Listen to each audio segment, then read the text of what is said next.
Hi everyone, ಇವತ್ತಿನ ವಿಡಿಯೋನಲ್ಲಿ Sunday special non veg chicken recipe ಯಾವ ರೀತಿ ಮಾಡೋದು ನೋಡೋಣ ಬನ್ನಿ. ಇದಕ್ಕೆ ನಾನಿಲ್ಲಿ ಒಂದು ನಾಟಿ ಕೋಳಿಯನ್ನು ತೊಗೊಂಡಿದ್ದೀನಿ. ನಾಟಿ ಕೋಳಿ ಸಾಂಬಾರು ಮತ್ತು ಬಾಯ್ಲರ್ ಕೋಳಿಯಲ್ಲಿ ಡ್ರೈ ಫ್ರೈನ ಯಾವ ರೀತಿ ಮಾಡೋದು ನೋಡೋಣ. ವಿಡಿಯೋ ನೋಡ್ತಾ ಇರೋರು ರೆಸಿಪಿ ಇಷ್ಟ ಆದರೆ ಬೇರೆಯವ್ರಿಗೂ ಶೇರ್ ಮಾಡಿ, ಹಾಗೆ ಚಾನಲ್ನ ಸಬ್ಸ್ಕ್ರೈಬ್ ಮಾಡ್ಕೊಳ್ಳಿ. ಮೊದಲಿಗೆ ಈ ಸಾಂಬಾರನ್ನ ಮಾಡಲಿಕ್ಕೆ ನಾನಿಲ್ಲಿ ಮಿಕ್ಸಿ ಜಾರ್ಗೆ ಒಂದು ಸ್ವಲ್ಪ ಶುಂಠಿ ಸೇರಿಸ್ಕೊಂಡಿದ್ದೀನಿ. ಅಂದರೆ ಪೂರ್ತಿ ಒಂದು ಕೋಳಿ ಇರೋದ್ರಿಂದ ಒಂದು ಸ್ವಲ್ಪ ಜಾಸ್ತಿ ಕ್ವಾಂಟಿಟಿಯಲ್ಲಿ ಹಾಕೋಬೇಕು. ಒಂದೆರಡು ಬೆಳ್ಳುಳ್ಳಿಯನ್ನು ಹಾಕ್ಕೊಂಡಿದ್ದೀನಿ, ಒಂದೆರಡು ಈರುಳ್ಳಿಯನ್ನು ದೊಡ್ಡದಾಗಿ ಕಟ್ ಮಾಡಿಬಿಟ್ಟು ಸೇರಿಸ್ಕೊಂಡಿದ್ದೀನಿ. ನಂತರ ಇಲ್ಲಿ ಒಂದು ಅರ್ಧ ಕಟ್ಟಷ್ಟು ಕೊತ್ತಂಬರಿ ಸೊಪ್ಪನ್ನು ತೊಗೊಂಡಿದ್ದೀನಿ. ಈಗ ಇದಕ್ಕೆ ಒಂದು ಅರ್ಧ ಸ್ಪೂನಷ್ಟು ಅರಿಶಿನ ಪುಡಿಯನ್ನು ಸೇರಿಸ್ಕೊಂಡಿದ್ದೀನಿ. ಇಷ್ಟು ಫಸ್ಟು ಈ ಮಸಾಲವನ್ನು ರುಬ್ಕೊಬೇಕು. ಈಗ ಇದಕ್ಕೆ ಒಂದು ಅರ್ಧ ಗ್ಲಾಸಷ್ಟು ನೀರನ್ನು ಸೇರಿಸ್ಬಿಟ್ಟು ಸಣ್ಣದಾಗಿ ರುಬ್ಕೊಳ್ಬೇಕು. ಪೂರ್ತಿಯಾಗಿ ಸಣ್ಣದಾಗಿ ರುಬ್ಕೊಳ್ಬೇಕು. ನೋಡಿ, ಈ ರೀತಿಯಾಗಿ ನುಣ್ಣಗೆ ರುಬ್ಕೋಬೇಕು ಅದನ್ನು. ಈಗ ಸಾಂಬಾರು ಮಾಡಲಿಕ್ಕೆ ಕುಕ್ಕರಲ್ಲಿ ಮಾಡ್ಕೊಬೇಕಾಗುತ್ತೆ, ಪಾತ್ರೆಯಲ್ಲೂ ಮಾಡ್ಕೊಳ್ಬೋದು. ಒಂದು ಸ್ವಲ್ಪ ಟೈಮ್ ತೊಗೊಳುತ್ತೆ ಅದರಿಂದ. ಈಗ ಕುಕ್ಕರ್ಗೆ ನಾನೊಂದು 4ರಿಂದ 5 ಸ್ಪೂನಷ್ಟು ಎಣ್ಣೆಯನ್ನು ಸೇರಿಸ್ಕೊಂಡಿದ್ದೀನಿ. ನಂತರ ಇದಕ್ಕೆ ಚಿಕನ್ ಸೇರಿಸ್ಕೊತಾ ಇದ್ದೀನಿ. ಅಂದರೆ ಏನು ನಾಟಿ ಕೋಳಿ ಇತ್ತು ನೋಡಿ, ಅದನ್ನು ಸೇರಿಸ್ಕೊತಾ ಇದ್ದೀನಿ.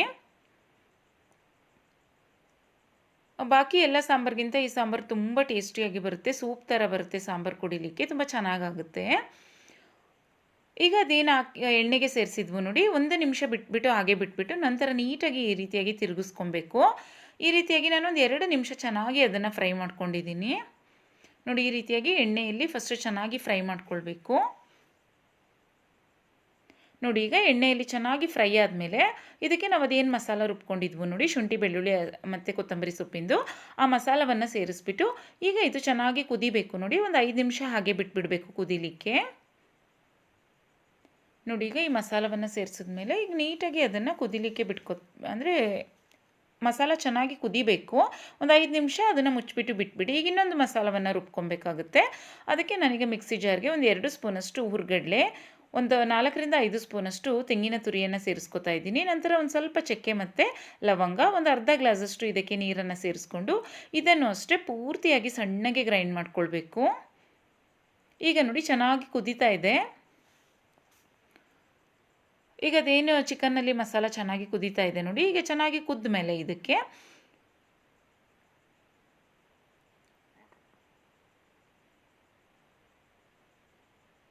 ನಾವಿಲ್ಲಿ ಕುದಿಸ್ಕೊಳ್ವಾಗಲೇ ಒಂದು ಅರ್ಧದಷ್ಟು ಬೆಂದೋಗ್ಬಿಟ್ಟಿರುತ್ತೆ. ಅದರಿಂದ ಒಂದು ವಿಷಲ್ ಮಾತ್ರ ಸಾಕಾಗುತ್ತೆ ನಾಟಿ ಕೋಳಿ ಸಾಂಬಾರಿಗೆ.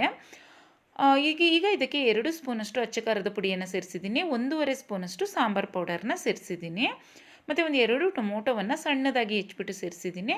ಟೊಮೊಟೊ ಸಣ್ಣದಾಗಾದರೂ ಹೆಚ್ಚಿಬಿಟ್ಟು ಸೇರಿಸ್ಕೊಳ್ಬೋದು, ಇಲ್ಲ ಅಂದರೆ ಮಿಕ್ಸಿ ಜಾರಲ್ಲಿ ಪ್ಯೂರಿ ಮಾಡಿಬಿಟ್ಟಾದರೂ ಸೇರಿಸ್ಕೊಳ್ಬೋದು.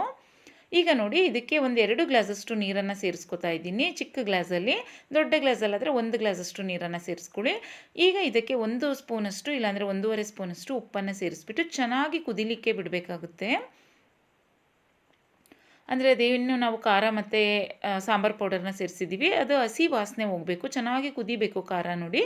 ಅದರಿಂದ ಉಪ್ಪನ್ನು ಸೇರಿಸ್ಬಿಟ್ಟು ಒಂದು 5 ನಿಮಿಷ ಇದನ್ನು ಚೆನ್ನಾಗಿ ಕುದಿಸ್ಕೊಬೇಕು.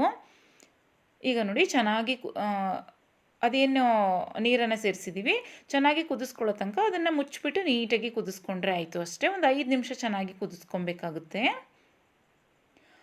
ನೋಡಿ, ಈಗ ಒಂದು 5 ನಿಮಿಷ ಆದಮೇಲೆ ನಾನು ಅದೇನು ತೆಂಗಿನಕಾಯಿದು ಮಸಾಲವನ್ನು ರುಬ್ಕೊಂಡಿದ್ದೆ ಅದನ್ನು ಸೇರಿಸ್ತಾ ಇದ್ದೀನಿ. ಈಗ ತೆಂಗಿನಕಾಯಿ ಮಸಾಲಕ್ಕೂ ಅಷ್ಟೇ 1 ಗ್ಲಾಸಷ್ಟು ನೀರನ್ನು ಸೇರಿಸ್ಬಿಟ್ಟು ನೋಡಿ, ಈಗ ನಮಗೆ ಸಾಂಬಾರು ಯಾವ ಹದದಲ್ಲಿ ಬೇಕಾಗುತ್ತೆ ನೋಡಿಕೊಂಡು ನೀರನ್ನು ಅದಕ್ಕೆ ಸೇರಿಸ್ಕೊಂಡು ರುಚಿಗೆ ತಕ್ಕಷ್ಟು ಉಪ್ಪನ್ನು ಸಹ ಸೇರಿಸ್ಕೊಬೇಕಾಗುತ್ತೆ ಈ ಟೈಮಲ್ಲಿ. ಈಗ ಇದನ್ನು ಚೆನ್ನಾಗಿ ಕುದಿಲಿಕ್ಕೆ ಬಿಡಬೇಕು. ನೋಡಿ, ಈಗ ಚೆನ್ನಾಗಿ ಕುದೀತಾ ಇದೆ. ಈಗ ಇದಕ್ಕೆ ಉಪ್ಪು ಎಷ್ಟು ಬೇಕಾಗುತ್ತೆ ಈ ಟೈಮಲ್ಲಿ ಇದಕ್ಕೆ ಉಪ್ಪನ್ನು ಸೇರಿಸ್ಕೊಬೇಕಾಗುತ್ತೆ. ಈಗ ಇದಕ್ಕೆ ಅದರದ್ದೇನು ಮೊಟ್ಟೆ ಎಲ್ಲ ಇತ್ತು ನೋಡಿ, ಅದನ್ನು ಈ ಟೈಮಲ್ಲಿ ಸೇರಿಸ್ಕೊಬೇಕಾಗುತ್ತೆ. ಫಸ್ಟೇ ಸೇರಿಸಿದ್ರೆ ಅದೇನು ಮಿಕ್ಸ್ ಮಾಡ್ತೀವಿ ನೋಡಿ, ಅದೆಲ್ಲ ಅಂದರೆ ಮಿಕ್ಸ್ ಆಗುವಂಥ ಚಾನ್ಸಸ್ ಇರುತ್ತೆ ಸಾಂಬಾರಲ್ಲಿ, ಅದರಿಂದ ಕೊನೆಯಲ್ಲಿ ಸೇರಿಸ್ಕೊಬೇಕು. ಈಗ ಕುಕ್ಕರ್ನ ಲಿಡ್ ಮುಚ್ಚಿಬಿಟ್ಟು ಒಂದೇ ಒಂದು ವಿಷಲ್ ಬರೆಸ್ಕೊಂಡ್ರೆ ಸಾಕಾಗುತ್ತೆ. ಈಗ ಕುಕ್ಕರ್ ವಿಷಲ್ ಮುಚ್ಚಿದಾಗ ಟೈಮ್ ತೊಗೊಳುತ್ತೆ ಅಲ್ವಾ, ಆ ಟೈಮಲ್ಲಿ ಈಗ ಒಂದು ಚಿಕನ್ ಫ್ರೈನ ಯಾವ ರೀತಿ ಮಾಡ್ಕೊಳ್ಳೋದು ಅಂತ ನೋಡೋಣ ಬನ್ನಿ. ಈ ರೀತಿ ಕಾಂಬಿನೇಷನ್ ತುಂಬ ಚೆನ್ನಾಗಾಗುತ್ತೆ. ಇದಕ್ಕೆ ನಾನಿಲ್ಲಿ ಬಾಯ್ಲರ್ ಕೋಳಿಯನ್ನು ತೊಗೊಂಡಿದ್ದೀನಿ, ಒಂದು 3/4 kg. 2 ಬೆಳ್ಳುಳ್ಳಿಯನ್ನು ಸಣ್ಣದಾಗಿ ಹೆಚ್ಕೊಂಡಿದ್ದೀನಿ, ಸ್ವಲ್ಪ ಕರಿಬೇವಿನ ಸೊಪ್ಪು, 2 ಈರುಳ್ಳಿ, ಕೊತ್ತಂಬರಿ ಸೊಪ್ಪು ಮತ್ತು 1 ಸ್ಪೂನಷ್ಟು ಶುಂಠಿ ಬೆಳ್ಳುಳ್ಳಿ ಪೇಸ್ಟನ್ನು ತೊಗೊಂಡಿದ್ದೀನಿ.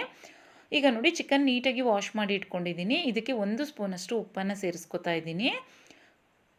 1 ಸ್ಪೂನಷ್ಟು ಅಚ್ಚ ಖಾರದ ಪುಡಿಯನ್ನು ಹಾಕ್ಕೊಂಡಿದ್ದೀನಿ. ನಂತರ ಒಂದು ಅರ್ಧ ಸ್ಪೂನಷ್ಟು ಜೀರಿಗೆ ಪುಡಿಯನ್ನು ಸೇರಿಸ್ಕೊತಾ ಇದ್ದೀನಿ. ಮತ್ತು ಒಂದು ಅರ್ಧ ಸ್ಪೂನಷ್ಟು ಗರಂ ಮಸಾಲವನ್ನು ಸೇರಿಸ್ಕೊತಾ ಇದ್ದೀನಿ.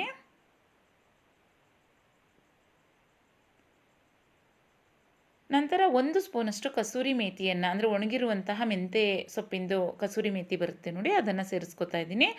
ಅರ್ಧ ಸ್ಪೂನಷ್ಟು ಅರಿಶಿನ ಪುಡಿ ಮತ್ತು ಒಂದು ಅರ್ಧ ಸ್ಪೂನಷ್ಟು ಪೆಪ್ಪರ್ ಪೌಡರ್ನ ಸೇರಿಸ್ಕೊಂಡಿದ್ದೀನಿ. ಮತ್ತು ಪೆಪ್ಪರ್ ಪೌಡರ್ನ ಆಮೇಲೆ ಒಂದು ಸ್ವಲ್ಪ ಕೊನೆಯಲ್ಲಿ ಸೇರಿಸೋದ್ರಿಂದ ಒಂದು ಅರ್ಧ ಸ್ಪೂನ್ ಸಾಕು. ನಂತರ 1 ಸ್ಪೂನಷ್ಟು ಶುಂಠಿ ಬೆಳ್ಳುಳ್ಳಿ ಪೇಸ್ಟು ಮತ್ತು ಒಂದು 2 ಸ್ಪೂನಷ್ಟು ಕೊತ್ತಂಬರಿ ಸೊಪ್ಪನ್ನು ಸೇರಿಸ್ಕೊಂಡಿದ್ದೀನಿ. ಒಂದು 2 ಈರುಳ್ಳಿಯನ್ನು ಮೀಡಿಯಮ್ ಆಗಿ ಕಟ್ ಮಾಡಿಬಿಟ್ಟು ಸೇರಿಸಿದ್ದೀನಿ. ಮತ್ತು ಒಂದು ಸ್ವಲ್ಪ ಕರಿಬೇವಿನ ಸೊಪ್ಪನ್ನು ಹಾಕ್ಕೊಂಡಿದ್ದೀನಿ. ಈ ರೀತಿಯಾಗಿ ಚಿಕನ್ ಮಾಡಿಕೊಂಡ್ರೆ ಟೇಸ್ಟ್ ತುಂಬ ಚೆನ್ನಾಗಿ ಬರುತ್ತೆ. ಸೈಡ್ ಡಿಶ್ ಆಗಿ ಯೂಸ್ ಮಾಡೋಕ್ಕಿಂತ ತುಂಬ ಚೆನ್ನಾಗಿರುತ್ತೆ. ಈಗ ಅಂದರೆ ಚಿಕನ್ ಸಾಂಬಾರು, ಮಟನ್ ಸಾಂಬಾರು ಅಂತಲೇ ಅಲ್ಲ, ತಿಳಿ ಸಾಂಬಾರೆಲ್ಲ ಮಾಡ್ಕೋತೀವಿ ನೋಡಿ, ಅವಾಗಿಂತೂ ತುಂಬ ಚೆನ್ನಾಗಾಗುತ್ತೆ ಇದ್ರ ಟೇಸ್ಟ್. ಹಾಗೇ ತಿಂದುಬಿಡ್ತಾರೆ ಇದನ್ನು, ಪೀಸ್ಗಳನ್ನ ತೊಗೊಂಡು, ಅಷ್ಟು ಟೇಸ್ಟ್ ಚೆನ್ನಾಗಿ ಬರುತ್ತೆ ನೋಡಿ. ಈ ರೀತಿ ಫಸ್ಟು ಮ್ಯಾಗ್ನೇಟ್ ಮಾಡ್ಕೋಬೇಕು ಚಿಕನ್ನ. ನಾವೇನೇನು ಅದಕ್ಕೆಲ್ಲ ಸೇರಿಸಿದ್ದೀವಿ ನೋಡಿ, ಚೆನ್ನಾಗಿ ಮಿಕ್ಸ್ ಮಾಡಿಬಿಟ್ಟು, ಇದಕ್ಕಿನ್ನೇನು ಸೇರಿಸೋವಂಥದ್ದಿರಲ್ಲ, ಈ ರೀತಿ ಚೆನ್ನಾಗಿ ಮಿಕ್ಸ್ ಮಾಡಿ ಇಟ್ಕೊಳ್ಬೇಕು. ಒಂದು 10 ನಿಮಿಷ, 1/4 ಗಂಟೆ ನೆನಿಲಿಕ್ಕೆ ಬಿಟ್ಟರೆ ಸಾಕಾಗುತ್ತೆ. ಈಗ ನೋಡಿ ಮುಚ್ಚಿಬಿಟ್ಟು ನಾನೊಂದು 10 ನಿಮಿಷ ಬಿಟ್ಟಿದ್ದೀನಿ. ಈಗ 10 ನಿಮಿಷ ಆದಮೇಲೆ ಒಂದು ಪ್ಯಾನ್ ಇಟ್ಕೊಂಡಿದ್ದೀನಿ ಸ್ಟವ್ ಮೇಲೆ. ಒಂದು 2 ಸ್ಪೂನಷ್ಟು ಎಣ್ಣೆ, ಒಂದು 2 ಸ್ಪೂನಷ್ಟು ತುಪ್ಪವನ್ನು ಸೇರಿಸ್ಕೊತಾ ಇದ್ದೀನಿ. ತುಪ್ಪವನ್ನು ಹಾಕ್ಕೊಳ್ಳಿ, ತುಂಬ ಚೆನ್ನಾಗಾಗುತ್ತೆ ಟೇಸ್ಟ್. ಈಗ ಅದು ಕಾಯ್ದ ಮೇಲೆ ಅದಕ್ಕೆ ಏನು ಕಟ್ ಮಾಡಿ ಇಟ್ಕೊಂಡಿದ್ವು ನೋಡಿ ಬೆಳ್ಳುಳ್ಳಿನ ಇದೇ ರೀತಿ ಕಟ್ ಮಾಡ್ಕೊಳ್ಳಿ, ತುಂಬ ಚೆನ್ನಾಗಾಗುತ್ತೆ. ಅದು ತಿನ್ನುವಾಗ ಸಿಗುತ್ತೆ ನೋಡಿ, ತುಂಬ ಚೆನ್ನಾಗಿ ಅದು ತುಪ್ಪದಲ್ಲಿ ಫ್ರೈ ಆಗಿರುತ್ತೆ ನೋಡಿ, ಫ್ರ್ಯಾಗ್ರೆನ್ಸ್ ಅಂತೂ ತುಂಬ ಚೆನ್ನಾಗಿರುತ್ತೆ ಟೇಸ್ಟ್. ಈಗ ನೋಡಿ ಬೆಳ್ಳುಳ್ಳಿ ಹಾಕಿದ್ಮೇಲೂ ಅಷ್ಟೇ ಲೈಟಾಗಿ ಸ್ವಲ್ಪ ತುಪ್ಪದಲ್ಲಿ ಅದನ್ನು ಫ್ರೈ ಮಾಡ್ಕೊಳ್ಬೇಕು. ಈಗ ಅದೇನು ನಾವು ಮ್ಯಾಗ್ನೇಟ್ ಮಾಡ್ಕೊಂಡಿದ್ವು ನೋಡಿ, ಅದನ್ನು ಚಿಕನ್ನ ಇದಕ್ಕೆ ಸೇರಿಸ್ಕೊಳ್ಬೇಕು. ತುಂಬ ಈಸಿ ಇದು ಮಾಡೋದು, ತುಂಬ ಟೇಸ್ಟಿಯಾಗಿ ಇರುತ್ತೆ.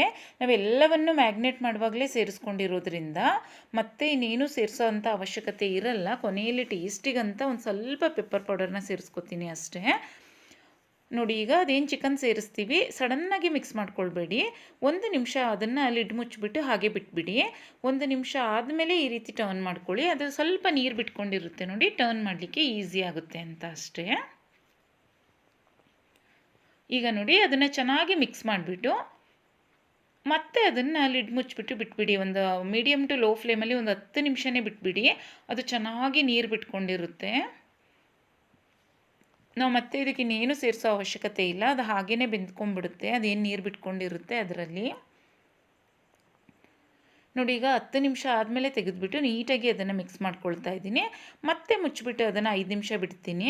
ಏಕೆಂದರೆ ಅದರಲ್ಲಿ ನೀರಿನ ಅಂಶ ಇದೆ ನೋಡಿ, ಸ್ವಲ್ಪ ಡ್ರೈ ಆಗಬೇಕು. ಅದರಿಂದ ಡ್ರೈ ಆಗೋ ತನಕ ಇದೇ ರೀತಿ ನಾವು ಫ್ರೈ ಮಾಡ್ಕೊಳ್ಬೇಕಾಗುತ್ತೆ ನೋಡಿ. ಅದು ಇನ್ನೂ ಸ್ವಲ್ಪ ಜಾಸ್ತಿ ನೀರು ಬಿಟ್ಟಿದೆ. ಈಗ ಇದನ್ನು ನೀಟಾಗಿ ಮತ್ತೆ ಇನ್ನೂ ಒಂದು 5 ನಿಮಿಷ ಫ್ರೈ ಮಾಡ್ಕೊಳ್ಬೇಕು, ಏಕೆಂದರೆ ಚಿಕನ್ ಬೇಯಲಿಕ್ಕೂ ಸಹ ಟೈಮ್ ಬೇಕಲ್ವಾ. ಈ ಪ್ರೋಸೆಸ್ಸಲ್ಲಿ ಅದು ಬೆಂದುಬಿಡುತ್ತೆ ಚೆನ್ನಾಗಿ. ನಾವು ಮತ್ತೆ ಎಕ್ಸ್ಟ್ರಾ ಅದನ್ನು ಬೇಯಿಸಬೇಕು ಆ ಥರ ಏನೂ ಇರಲ್ಲ. ನೀರು ಡ್ರೈ ಆಗಿ ನೋಡಿ, ಈಗ ಪರ್ಫೆಕ್ಟಾಗಿ ನೀರು ಡ್ರೈ ಆಗ್ತಾ ಬಂದಿದೆ. ಈ ಟೈಮಲ್ಲಿ ಇದಕ್ಕೆ ಇನ್ನೂ ಒಂದು ಅರ್ಧ ಸ್ಪೂನಷ್ಟು ನಾನಿಲ್ಲಿ ಪೆಪ್ಪರ್ ಪೌಡರ್ನ ಸೇರಿಸ್ಕೊತಾ ಇದ್ದೀನಿ. ನಾನು ಮೊದಲೇ ಸೇರಿಸಿದ್ದೆ, ಅದರಿಂದ ಅಲ್ಲಿ ಮತ್ತೆ ತೋರಿಸ್ತಾ ಇದ್ದೀನಿ, ಏಕೆಂದರೆ ನಾನು ಅದನ್ನು ವೀಡಿಯೋ ಕ್ಲಿಪ್ಪಿಂಗ್ ಮಿಸ್ ಆಯಿತು. ನಾನು ಅದರಿಂದ ಮತ್ತೆ ಪೆಪ್ಪರ್ ಪೌಡರ್ ಸೇರಿಸಿದ್ದೀನಿ ಅಂತ ಮತ್ತೆ ಸೇರಿಸಿದೆ. ಮತ್ತೆ ಒಂದು ಅರ್ಧ ಸ್ಪೂನ್ ಸೇರಿಸ್ಕೊಳ್ಳಿ, ತುಂಬ ಚೆನ್ನಾಗಿ ಬರುತ್ತೆ ಟೇಸ್ಟ್ ತಿನ್ನಲಿಕ್ಕೆ. ಈಗ ಪೆಪ್ಪರ್ ಪೌಡರ್ನು ಸೇರಿಸಿದ ಮೇಲೂ ಅಷ್ಟೇ ಮತ್ತೆ ಮುಚ್ಚೋ ಅವಶ್ಯಕತೆ ಇಲ್ಲ, ಅದು ಪೂರ್ತಿಯಾಗಿ ಎಣ್ಣೆ ಬಿಡುತ್ತೆ ನೋಡಿ. ನಾನು ಸಡನ್ ಮತ್ತೆ ಮುಚ್ಚಿಬಿಟ್ಟು ತೆಗೆದಿದ್ದೀನಿ, ಯಾಕೆಂದರೆ ಬೇಗ ಡ್ರೈ ಆಗಲಿ ಅಂತ. ಅದಿಷ್ಟೊತ್ತಿಗೆ ಬೆಂದೋಗಿರುತ್ತೆ ನೋಡಿ, ನಾವು ಒಂದು 10 ನಿಮಿಷದಿಂದ ಬೇಯಿಸ್ತಾ ಇದ್ದೀವಲ್ವ.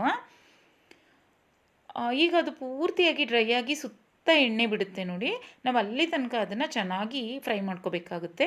ಕೊನೆಯಲ್ಲಿ ಇದಕ್ಕೆ ಒಂದು ಸ್ವಲ್ಪ ಕರಿಬೇವಿನ ಸೊಪ್ಪನ್ನು ಸೇರಿಸ್ತಾ ಇದ್ದೀನಿ, ಮತ್ತು ಒಂದು 2 ಸ್ಪೂನಷ್ಟು ಕೊತ್ತಂಬರಿ ಸೊಪ್ಪನ್ನು ಸೇರಿಸ್ತಾ ಇದ್ದೀನಿ. ಈಗ ಚೆನ್ನಾಗಿ ಅದನ್ನು ಮಿಕ್ಸ್ ಮಾಡ್ಕೊಳ್ಳಿ. 1 ನಿಮಿಷ ಹಾಗೆ ಬಿಟ್ಬಿಡಿ, ಎಣ್ಣೆ ಬಿಡುತ್ತೆ ನೋಡಿ, ಅದು ತುಂಬ ಚೆನ್ನಾಗಾಗುತ್ತೆ ಟೇಸ್ಟ್ ನೋಡಿ ಈಗ ಚೆನ್ನಾಗಿ ಮಿಕ್ಸ್ ಮಾಡಿಬಿಟ್ಟು ನೋಡಿ ಈಗ ಸುತ್ತ ಎಣ್ಣೆ ಬಿಟ್ಟಿರುತ್ತೆ. ಈಗ ಅಲ್ಲಿ ನಿಮಗೆ ಕಾಣಿಸ್ತಾ ಇರ್ಬೋದು ನೋಡಿ ಸೈಡಲ್ಲೆಲ್ಲ ಅದು ಎಣ್ಣೆ ಬಿಡ್ತಾ ಬಂದಿದೆ. ಈಗ ಅದನ್ನು ಮುಚ್ಚಿದ್ದೀನಿ. ನೋಡಿ ಈಗ ಮುಚ್ಚಿಬಿಟ್ಟು 1 ನಿಮಿಷ ಅದನ್ನು ಮತ್ತೆ ಫ್ರೈ ಮಾಡ್ಕೊಂಡಿದ್ದೀನಿ. ಅದನ್ನೇನು ತಿರುಗಿಸೋ ಅವಶ್ಯಕತೆ ಇಲ್ಲ, ಚೆನ್ನಾಗಿ ಬೆಂದಿದೆ ಅದು. ನೋಡಿ ಈಗ ಮುಚ್ಚಿಬಿಟ್ಟು ಬಿಟ್ಬಿಟ್ರೆ ಆಯಿತು ಅಷ್ಟೇ. ನೋಡಿ ಸೂಪರ್ ಆದಂತಹ ಚಿಕನ್ ಫ್ರೈ ರೆಡಿ ಆಯಿತು. ತುಂಬ ಟೇಸ್ಟಿಯಾಗಿರುತ್ತೆ.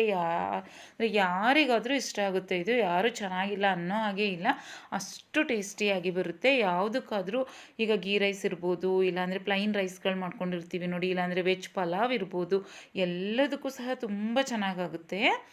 ನೋಡಿ ಈಗ ಸಾಂಬಾರು ಸಹ ಅಷ್ಟರೊಳಗೆ ಸಾಂಬಾರು ಕೂಗ್ಬಿಟ್ಟು ಸಾಂಬಾರು ವಿಷಲ್ ಸಹ ಪೂರ್ತಿಯಾಗಿ ಹೋಗಿದೆ. ಸಾಂಬಾರೀಗ ನಾನು ತೆಗೆದುಬಿಟ್ಟು ತೋರಿಸ್ತಾ ಇದ್ದೀನಿ. ತುಂಬ ಚೆನ್ನಾಗಾಗಿದೆ. ಒಂದೇ ವಿಷಲ್ಗೆ ಬೆಂದೋಗಿರುತ್ತೆ. ಏಕೆಂದರೆ ನಾವು ಫಸ್ಟೇ ಚೆನ್ನಾಗಿ ಕುಕ್ ಮಾಡ್ಕೊಂಡಿರ್ತೀವಿ ಅಲ್ವಾ. ದೊಡ್ಡ ಕುಕ್ಕರ್ ಆಗಿರೋದ್ರಿಂದ 1 ವಿಷಲ್ಗೆ ಬೆಂದೋಗುತ್ತೆ. ನೀವು ಚಿಕ್ಕ ಕುಕ್ಕರಲ್ಲಿ ಮಾಡಿಕೊಂಡ್ರೆ ಒಂದು 2 ವಿಷಲ್ನ ಕೂಗಿಸ್ಕೊಳ್ಳಿ. ನೋಡಿ ಪರ್ಫೆಕ್ಟಾಗಿ ಸಾಂಬಾರು ಸಹ ಸೂಪ್ ರೀತಿ ತುಂಬ ಚೆನ್ನಾಗಿ ಬರುತ್ತೆ ಇದು ನಾಟಿ ಕೋಳಿ ಸಾಂಬಾರು. ನೋಡಿ ಈ ರೀತಿಯಾಗಿ ಸಂಡೇ ಸ್ಪೆಷಲ್ ಈ ರೀತಿಯಾಗಿ ಡಿಫ್ರೆಂಟಾಗಿ ಚಿಕನ್ನಲ್ಲೇ ಸಾಂಬಾರನ್ನು ಸಹ ಮಾಡಿಕೊಂಡು ಅದರಲ್ಲೇ ಡ್ರೈ ಮತ್ತು ಫ್ರೈನ ಮಾಡಿಕೊಂಡ್ರೆ ತುಂಬ ಚೆನ್ನಾಗಾಗುತ್ತೆ. ಇಲ್ಲಿ ಸಾಂಬಾರನ್ನ ನಾನಿವತ್ತು ನಾಟಿ ಕೋಳಿಯಲ್ಲೇ ಮಾಡಿದ್ದೀನಿ. ನಾಟಿ ಕೋಳಿಯಲ್ಲೇ ಈ ಥರ ಮಾಡ್ಕೊಬೇಕು ಅಂತ ಏನಿಲ್ಲ. ಇದು ಬಾಯ್ಲರ್ ಕೋಳಿ ಬರುತ್ತೆ, ಇಲ್ಲಾಂದರೆ ಫಾರಮ್ ಕೋಳಿ ಬರುತ್ತೆ ನೋಡಿ, ಅದರಲ್ಲೂ ಇದೇ ಪ್ರೋಸೆಸ್ ಮಾಡಿಕೊಂಡ್ರೆ ಫಾರಮ್ ಕೋಳಿನಲ್ಲಿ ತುಂಬ ಚೆನ್ನಾಗಿ ಬರುತ್ತೆ. ಆದರೆ ಫಾರಮ್ ಕೋಳಿನ ಒಂದು 4ರಿಂದ 5 ವಿಷಲ್ ಬರೆಸ್ಕೊಬೇಕಾಗುತ್ತೆ. ಮತ್ತು ಚಿಕನ್ ಫ್ರೈಗೂ ಅಷ್ಟೇ ನಾನಿಲ್ಲಿ ನಿಂಬೆಹಣ್ಣು ಹಿಂಡಬೇಕಾಗಿತ್ತು, ಆದರೆ ಹಿಂಡಿರಲಿಲ್ಲ. ಅದರಿಂದ ಊಟ ಬಡಿಸಿದಾಗ ಅದನ್ನು ನಿಂಬೆಹಣ್ಣು ಕಟ್ ಮಾಡಿಬಿಟ್ಟು ಕೊಟ್ಟಿದ್ದೀನಿ.